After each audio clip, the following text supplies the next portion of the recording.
How you doing, everybody? This your boy T-Mac, Stax on Deck Entertainment, here with the famous, infamous, a whole lot of things you can say about this man, Mr. Rick Ross. We're going to do an interview and get a few questions from him about some of his past and what he's doing now in the present. Okay, Mr. Ross, how you doing? Nice to meet you. I'm doing super. Thank you. Could you ask a few questions? When were you released from prison? I was released from prison September the 29th. 2009. 2009. Okay, just recently. Less than 90 days. Okay, yes, and he's fresh out here and he's doing this with us, so this is a big thing.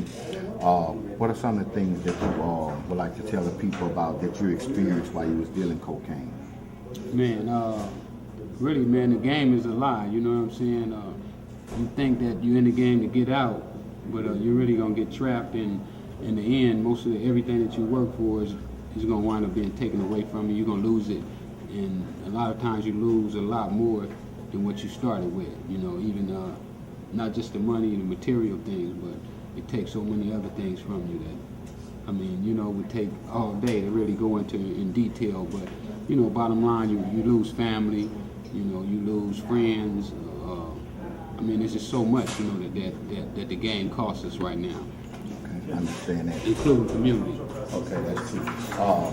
Is it true that you was incarcerated due to a covert government operation? Well, they played a part in the drug game, but really what I went to prison for was a conspiracy to distribute cocaine. That was my charges.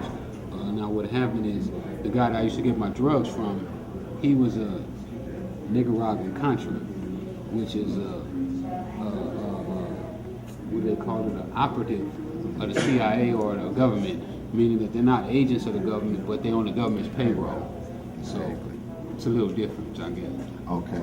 Do you feel that any of the stories and the documentaries that they have out there on you already, do you feel those was told fairly true, or you feel like they were more fictitious? Well, the only one I saw was the one on BET. You know, I haven't had time to watch the rest of them. You know, that one was pretty close. You know, the BET one was a fair assessment.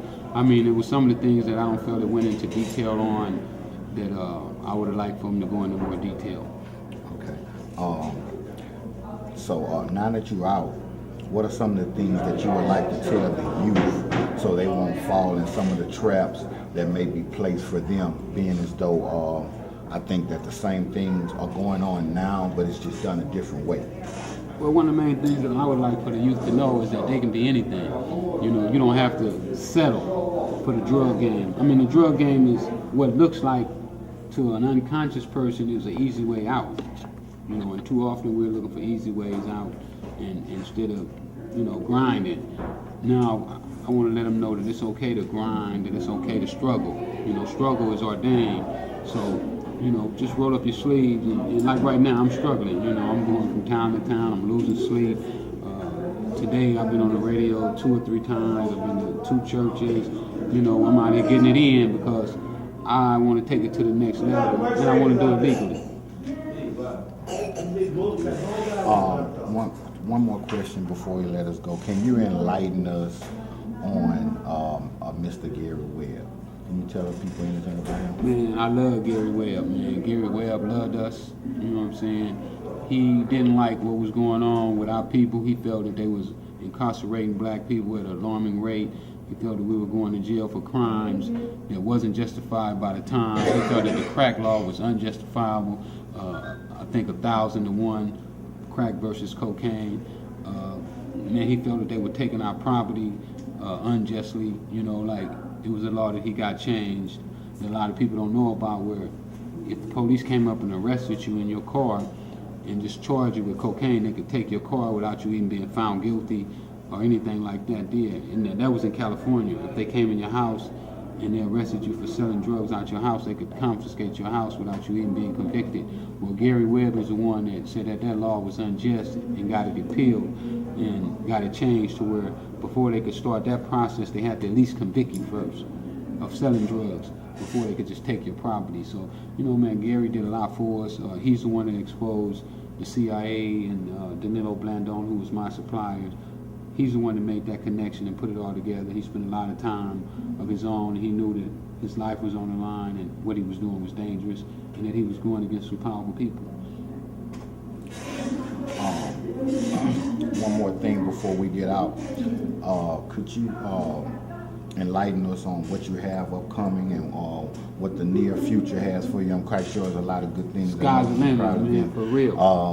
Offered a lot of film. People probably want to do your documentaries or whenever, what like that. And if you have any information as far as like contact or how people could get in contact with you or follow the movement that you have going on. Well, they can get in contact with me and they can keep up with me on www.freewayenterprise.com. That's my social network website. I started that while I was in prison. I'm working on my life story, the movie about me, with my life story right now. I'm in the process of closing that out. I'm also working on like 3 other films with Mike Epps and a couple other people. I got a lot of things going on, so y'all go to the website. I'm gonna be giving out roles off the site. I'm also working on a record label. Man, just so many things I got going on, man. It's unlimited. You know what I'm saying? The things that I'm gonna do right now, and you know, this move right here that we got going on with Hip Hop Detox. You know, we just getting it in, man. And it's lovely. You know, my man Turk got me down here right now. You know what I'm saying? Big shouts out to him. Big shouts out to Gangster. You know what I'm saying? We trying to bring our community together, man. We trying to put together a movement like they ain't never seen before. You know what I'm saying? We getting it in. Y'all better come get aboard. You know what I'm saying? Now's the time for us to come together as a people, man, and stand up. You know, and be counted for it.